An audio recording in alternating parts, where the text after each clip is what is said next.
Hey everybody, it's April planking on Monday, and I thought it would be appropriate to share with you a quote from the Queen today and about how small steps are actually more beneficial than giant leaps. So I'm going to start on forearms. I'm going to switch around a little bit. Let me set up my stopwatch here, and then we'll get going. So I'm going to start on forearms. If you're starting on forearms, wrap your hands around your biceps so you have the right distance between your arms. Bring your forearms out in front of you. You can interlace your fingers if you like. Pull your shoulders down your back, then lift your upper back, lift your chest, pull in your belly, come up on your toes, shift your weight forward slightly. Oh, the timer has begun. And then do all of that again. Press into the floor again, separate your shoulders so you're really broadening your upper back. Pull in your belly, tighten up your glutes, press your heels back. So you've got it going on. And I like to suggest that you have your camera on to the side so you can see what your plank looks like, and be on the lookout for things like shoulder blades pulling together, hips dropping down. You want to look for that nice long line. Oh, we're at 33 seconds already. But then really, and think about engaging. That should be the word while you're planking. So you're actively pulling in your belly and thinking about really all the major muscle groups. You're pressing forearms into the floor. You're really tightening up glutes. Your legs are engaged.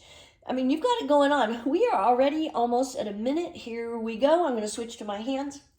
If you switch, make sure you do all that again. Come back to that nice strong plank. Pressing into the floor, pulling in your belly, spread it and separating your shoulders. Ooh, I feel like I just had an adjustment. Who needs a chiropractor, right? Actually, I do. I was just at the chiropractor this morning. I like to have a little maintenance work every once in a while. So, so today they were having the funeral for Queen Elizabeth. And so I wanted to find a nice motivational quote from her, something positive. And one I liked was that she said, "It's often the small steps, not the giant leaps, that bring about the most lasting change." And I think that's something people need to think about more.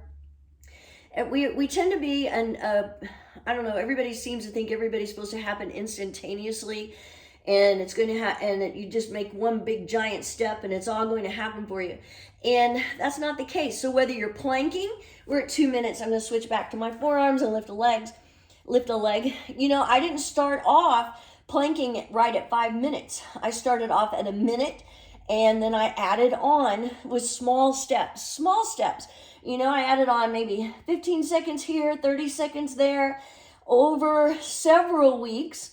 I didn't just do it all at once. And, if you're trying to lose weight, it's not going to happen all at one time. You have to make it happen. 2:30, switching legs, over with small steps. So maybe your first small step is changing how often you eat or how much you eat when you sit down, or taking out soft drinks out of your diet. I mean, that's one thing that makes a huge difference. Or you're going to start adding exercise. You don't have to start off exercising every day. You don't have to go to yoga every day, although there's nothing wrong with doing that. You can, 3 minutes, I'm going to switch to side plank. You can start off by going, 2 times a week. That would be probably be better than what you're doing now. And it's going to be a nice small step working toward that big payoff at the end. So, sometimes I think people do that.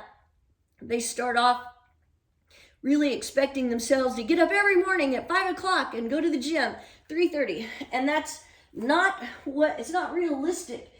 A, if you don't even like getting up that early.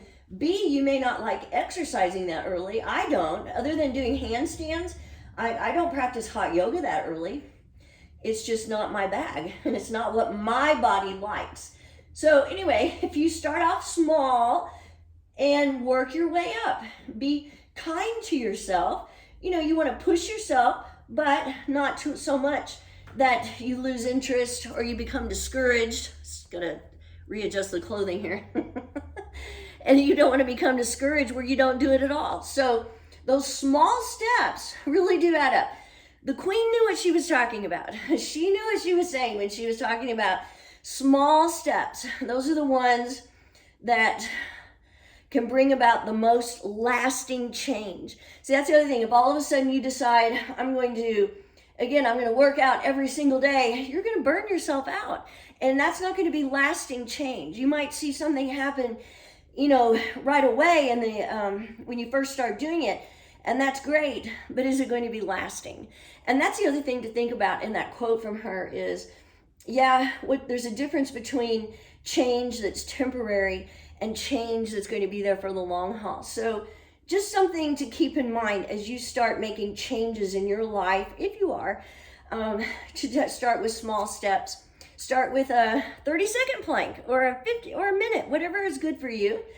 Start with going to yoga twice a week or the gym twice a week, and then start adding on if you can. But you'll see progress, 5:15, from those small steps, and that's important. So, okay, glad it wasn't raining in London today on the people who were waiting to wave at the Queen.